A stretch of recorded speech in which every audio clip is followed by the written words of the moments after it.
기도하시겠습니다. 하나님 감사합니다. 오늘도 새로운 하루를 선물로 주신 것을 감사드립니다. 하루의 첫 시간 주님 앞에 나와 기도와 찬송과 말씀 묵상으로 시작하오니 우리와 동행해 주시고 잠드는 시간까지 시간 주님의 뜻에 순종하는 삶을 살아가게 하여 주시옵소서. 답답한 심령들, 여러 가지 문제를 가지고 주 앞에 나온 자녀들이 있습니다. 하나님, 기도할 때에 만져주시고 역사하여 주시사 슬픔이 변하여 춤이 되게 하시고 베옷을 벗고 기쁨의 띠를 띄우는 역사를 체험하게 하여 주시옵소서. 하나님의 살아계심을 경험하게 하여 주옵소서. 예수 그리스도의 이름으로 기도 올리옵나이다. 아멘. 오늘 말씀은 창세기 4장 3절부터 12절까지의 말씀입니다. 세월이 지난 후에 가인은 땅의 소산으로 제물을 삼아 여호와께 드렸고 아벨은 자기도 양의 첫 새끼와 그 기름으로 드렸더니 여호와께서 아벨과 그의 제물은 받으셨으나 가인과 그의 제물은 받지 아니하신지라. 가인이 몹시 분하여 안색이 변하니 여호와께서 가인에게 이르시되 내가 분하여 함은 어찌 됨이며 안색이 변함은 어찌 됨이냐. 내가 선을 행하면 어찌 낯을 들지 못하겠느냐. 선을 행하지 아니하면 죄가 문에 엎드려 있느니라. 죄가 너를 원하나 너는 죄를 다스릴지니라. 가인이 그의 아우 아벨에게 말하고 그들이 들에 있을 때에 가인이 그의 아우 아벨을 쳐 죽이니라. 여호와께서 가인에게 이르시되 내 아우 아벨이 어디 있느냐. 그가 이르되 내가 알지 못하나이다. 내가 내 아우를 지키는 자니이까. 이르시되 내가 무엇을 하였느냐. 내 아우의 핏소리가 땅에서부터 내게 호소하느니라. 땅이 그 입을 벌려 내 손에서부터 내 아우의 피를 받았은즉 내가 땅에서 저주를 받으리니 내가 밭을 갈아도 땅이 다시는 그 효력을 내게 주지 아니할 것이요 너는 땅에서 피하며 유리하는 자가 되리라. 아멘. 오늘은 창세기 4장 3절부터 12절까지의 말씀으로 죄의 확장이라는 제목의 말씀을 함께 나누고 기도하는 시간을 갖겠습니다. 여러분, 열등감이라는 말이 있습니다. 뭘까요? 한국말 배우기를 좋아하는 조지아에 사는 미국인 동생이 있어요. 그 길버트라고 하는데 길버트에게 열등감이 뭐냐 하고 물어보니까 길버트가 이렇게 얘기를 해요. 1등을 하지 못해서 생기는 마음 아니에요, 형님? 10등을 해가지고 속상한 마음이 열등감 아닙니까? 그렇게 저한테 이야기하더라고요. 한국말을 막 배우는 5살, 6살 어린이가 대답할 수 있는 그런 대답이죠. 그런데 완전히 100% 틀린 대답은 아니다 하는 생각이 들었습니다. 1등이 아니라 10등을 해서 생기는 마음도 역시 내가 다른 사람과 비교해서 뭔가 부족하기 때문에 느끼는 화나는 감정 중에 하나이기 때문입니다. 그렇습니다. 사전에 보니까 열등감을 이렇게 정의 내리고 있어요. 자기를 남보다 못하거나 무가치한 인간으로 낮추어 평가하는 감정. 여러분, 저와 여러분은 지금 어떤 열등감을 가지고 살고 있습니까? 알프레드 애들러라고 하는 심리학자가 자신의 삶을 바탕으로 열등감에 대한 이론을 세우면서 열등감이나 열등의식이 결코 약점이나 비정상이 아니라 모든 사람 누구에게나 공통적으로 가지고 있는 감정이다. 이렇게 주장을 했습니다. 알프레드 애들러는요, 자기 스스로 크게 3가지 열등감을 가지고 살았다 하고 이야기합니다. 첫째, 신체적인 열등감으로 작은 키에 툭 튀어나온 배에 안 좋은 시력이 그의 신경을 날카롭게 했다는 거예요. 저랑 비슷한 분이었던 것 같아요. 예. 두 번째, 사회적 열등감으로 자기가 당시 시대상에 맞추어 학대받는 유대인이다 하는 사실을 숨기고 살았고, 마지막으로 3번째, 심리적 열등감이다 라고 했는데 어머니의 사랑을 받지 못해서 생기는 불만, 능력이 많은 형을 더 사랑하는 어머니를 보면서 느끼는 둘째 아들로서의 상실감, 또 셋째 아들, 막내 아들이 태어나자마자 바로 동생에게 지나친 애착심을 보이는 어머니에게서 또 느끼는 서운함, 동생에 대한 질투심, 그런데 동생이 죽게 되니까 나 때문에 또 동생이 죽었다고 하는 죄책감 속에서 살았던 애들러는 자신의 삶 속에서 아주 뼛속 깊이 열등감을 느끼고 살았던 사람이었습니다. 애들러는 이 경험을, 자기 자신의 경험을 바탕으로 아주 중요한 형제간 경쟁 이론을 발표하게 됐는데, 동일한 부모 밑에서 태어났어도 서로 성격이 다른 이유에 답을 찾을 수 있는 이론이 바로 형제간 경쟁 이론입니다. 여러분, 자식이 아주 성격이 이상할 때 그런 말씀을 부모님들이 하시지 않습니까? 저거 내 자식 맞나? 내가 낳은 자식 맞나? 내 핏줄에는 저런 성격이 없는데. 이렇게 색다른 자녀의 성격 형성이 바로 형제간에 경쟁하면서 생길 수 있다 하는 이론이 형제간 경쟁 이론이라고 하는 겁니다. 중요한 것은 형제간 경쟁 이론 중에 꼭 놓치지 말아야 할 것이 있는데, 이 열등감들이 근본적으로 모든 인간의 노력과 추구에 대한 동기 유발의 근거가 된다 하는 겁니다. 즉 쉽게 표현하면요, 열등감이 아무리 많은 사람이라도 잘 조절할 수만 있다면 그 열등감이 오히려 좋은 배경, 밑거름이 돼가지고 자신을 성장시키고 또 성공적인 삶과 꿈을 이루게 하는 원동력이 될 수도 있다 하는 사실입니다.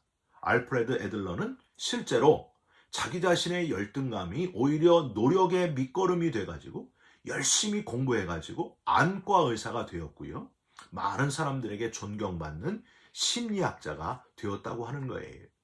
아이들이 열등감 때문에 서로 싸워도요, 너무 걱정하지 마시기를 부탁드립니다. 우리 아이가 저 열등감을 잘 조절하기만 하면은 어마어마한 훌륭한 사람이 될 수도 있겠구나 하고 긍정적인 눈으로 바라보는 부모님이 되시기를 주님의 이름으로 부탁드립니다. 여러분, 오늘 본문 읽으시면서 눈치채셨겠지만은 오늘 본문에 나오는 인류 최초의 살인자 누구예요? 가인.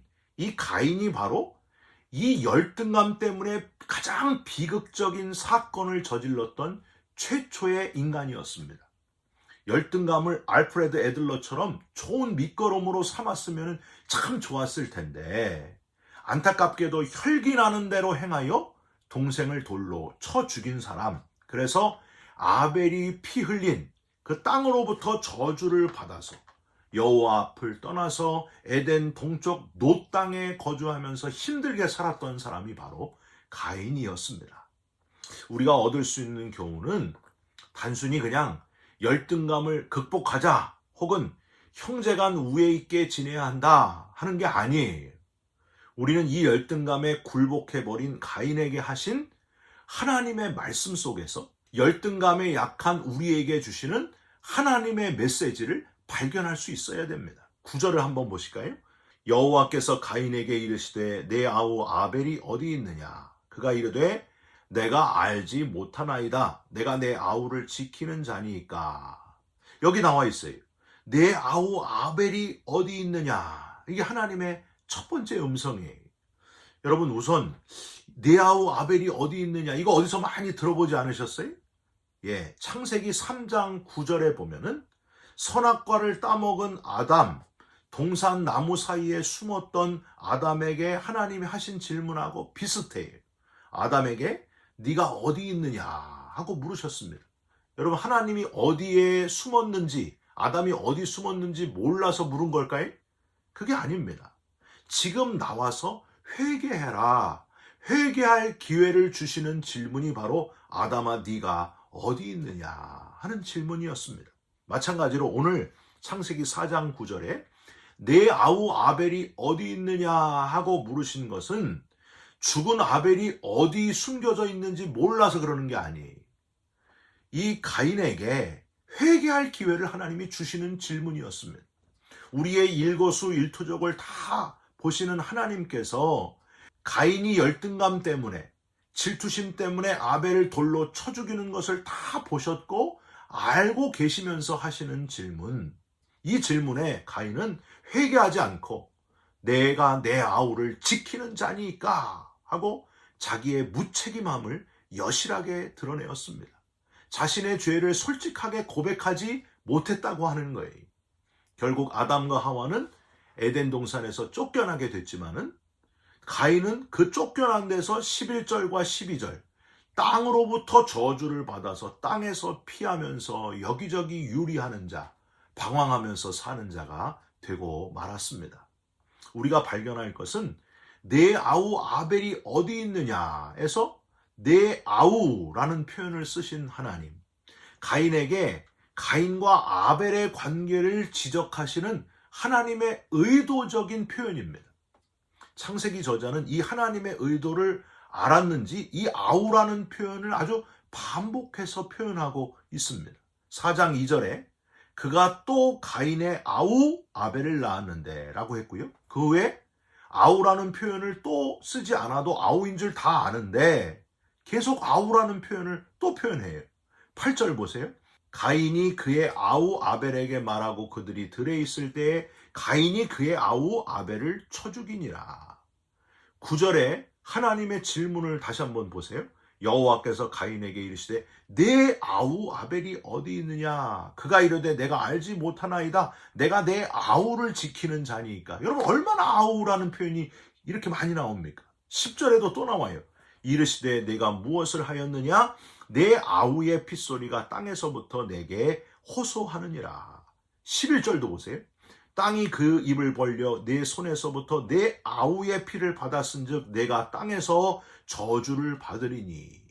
계속 나오는 이 아우라는 표현, 아벨이라는 이름보다도 더 많이 등장하는 아우라는 표현에서 우리는 하나님이 이 관계를 얼마나 중요시 여기시는가 하는 것을 깨달을 수 있습니다. 하나님께서 맺어주신 한 어머니 뱃속에서 나온 한 형제, 피를 나눈 형제, 이 좋은 형과 아우의 관계에서도 열등감이 생기고 극복이 안 되니까 그 끈끈한 관계가 이웃만도 못한 돌로 쳐 죽이는 가장 비극적인 관계로 치닫게 되었다는 것. 사랑하는 성도 여러분, 비단 이 형제 사이의 관계뿐이겠습니까?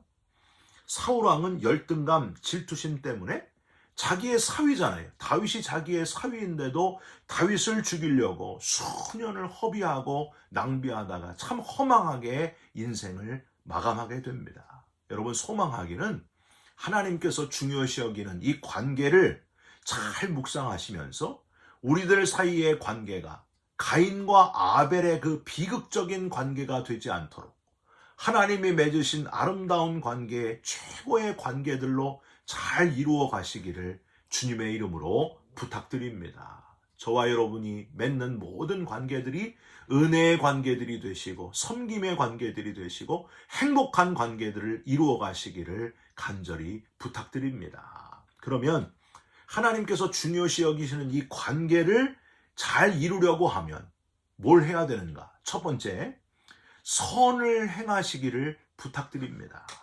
재물 때문에 가인이 안색이 변하는 것을 보고 6절과 7절에 하나님이 이렇게 말씀하세요. 여호와께서 가인에게 이르시되 내가 분하여 함은 어찌 됨이며 안색이 변함은 어찌 됨이냐?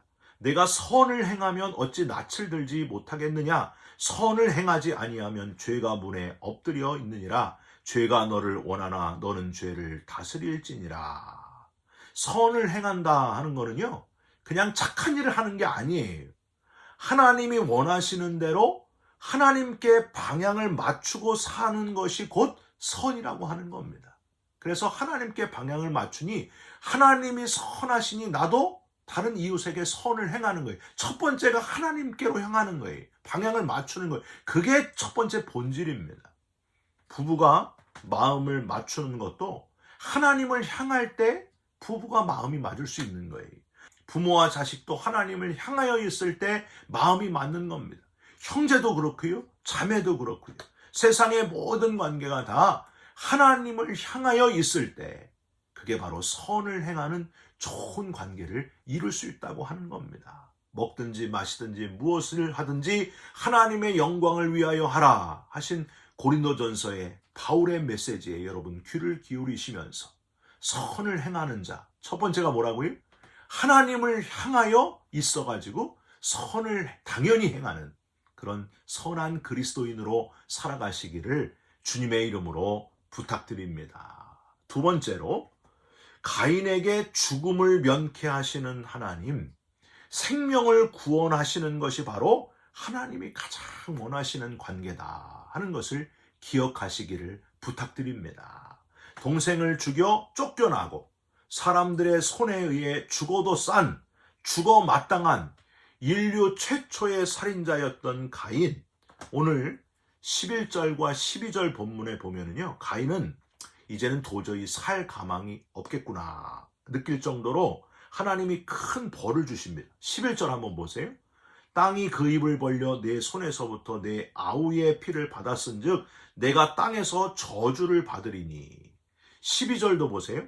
내가 밭을 갈아도 땅이 다시는 그 효력을 내게 주지 아니할 것이요 너는 땅에서 피하며 유리하는 자가 되리라.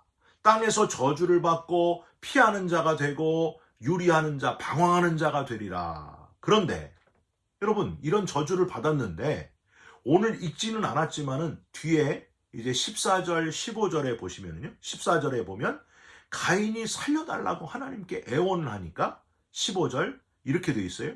여호와께서 그에게 이르시되 그렇지 아니하다. 가인을 죽이는 자는 벌을 7배나 받으리라 하시고 가인에게 표를 주사 그를 만나는 모든 사람에게서 죽임을 면하게 하시니라 라고 되어 있습니다. 돌로 동생을 죽였으나 돌에 맞아 죽어 마땅한 가인이라고 하실 줄 알았는데 그게 아니라 가인을 살려주시고 표를 주시고 보호하시는 하나님. 여러분 상당히 의외 아닙니까? 그런데 이게 바로 하나님의 본심이라는 사실이에요.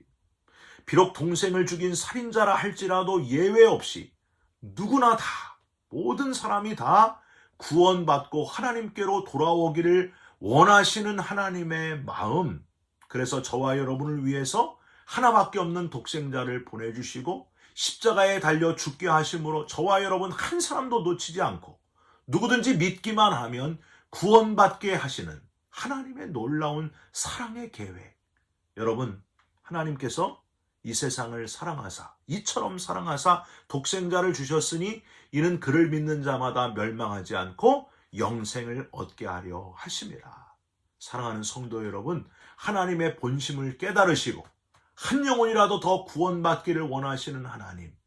그래서 우리 인간들끼리 관계를 잘 맺으면서 한 영혼이라도 더 하나님께로 인도하고 구원받아 영생을 얻게 하는 놀라운 하나님의 도구로 쓰임받는 하나님의 마음을 흡족해 하는 저와 여러분의 삶이 되시기를 주님의 이름으로 축원드립니다. 기도하겠습니다. 하나님, 동생 죽인 가인에게 다 아시면서도 내 아우 아벨이 어디 있느냐고 물으신 관계를 중시 여기시는 하나님이신 것을 깨닫게 해주셔서 감사드립니다. 우리도 하나님과의 관계, 다른 사람과의 관계를 중요시 여기는 자로 살아가게 하여 주시옵소서.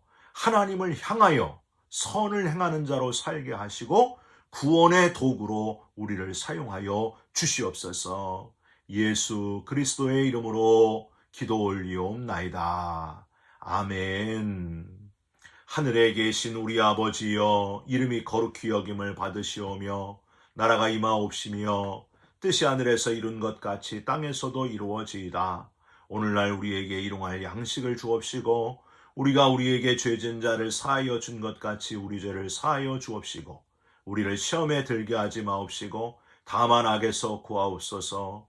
나라와 권세와 영광이 아버지께 영원히 있사옵나이다. 아멘. 사랑하는 성도 여러분, 하나님과의 관계, 그리고 우리 서로와의 관계를 잘 회복하시고 서로 구원받게 하고 서로 영혼 구원하는 구원의 도구로 쓰임받는 저와 여러분들이 되시기를 주님의 이름으로 부탁드립니다. 여러분 사랑합니다. 축복합니다. 감사합니다.